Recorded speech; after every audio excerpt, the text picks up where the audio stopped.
Hi అందరికీ. హైదరాబాద్ నుండి మా అత్తగారు ఊరు వచ్చేసామండి. చూడండి నేచర్ ఎంత బావుందో. అసలే 3 రోజుల నుంచి ఫుల్లు వానలంట ఇక్కడ. చేలన్నీ చూడండి ఎంత మునిగిపోయినాయో.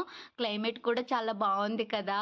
నాకైతే భలే నచ్చింది. చాలా పీస్‌ఫుల్‌గా అనిపిచ్చింది. పిల్లలందరూ కూడా ఇంటి దగ్గరే ఉన్నారు. అసలే మాది జాయింట్ ఫ్యామిలీ కదా! భలే కలకల్లాడుతూ ఉంటది. ఇంకా మా ఇంటి దగ్గర పిల్లి పిల్లల్ని పెట్టిందంట. చూడండి ఎంత క్యూట్‌గా ఉన్నాయో పిల్లి పిల్లలు. 3 పిల్లి పిల్లలండి. భలే ఉన్నాయి కదా! పిల్లలైతే వాటితో పిచ్చి పిచ్చిగా ఆడుతున్నారు. ఈరోజు వర్షాల మూలన హాలిడే కూడా ఇచ్చేశారు. మా అమ్మమ్మేమో మా కోసం కట్టెల పొయ్యి మీద గారెలేసేస్తుంది. కట్టెల పొయ్యి మీద ఏసిన గారెలు భలే ఉంటాయి కదా! అది కూడా ఇది నల్లగా ఉండే మినపప్పు అండి. మనకైతే గుండ్లే దొరుకుతాయి.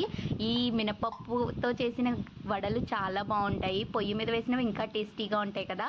వేడి వేడి గారెలు అండ్ సేమియా కూడా చేశారు. వేడి వేడి గారెలు ప్లస్ తింటూ నేచర్‌ని ఎంజాయ్ చేస్తే భలే అనిపించింది. ఇంతకీ మీరేం బ్రేక్‌ఫాస్ట్ చేసుకున్నారో కామెంట్ చేయండి. Bye bye.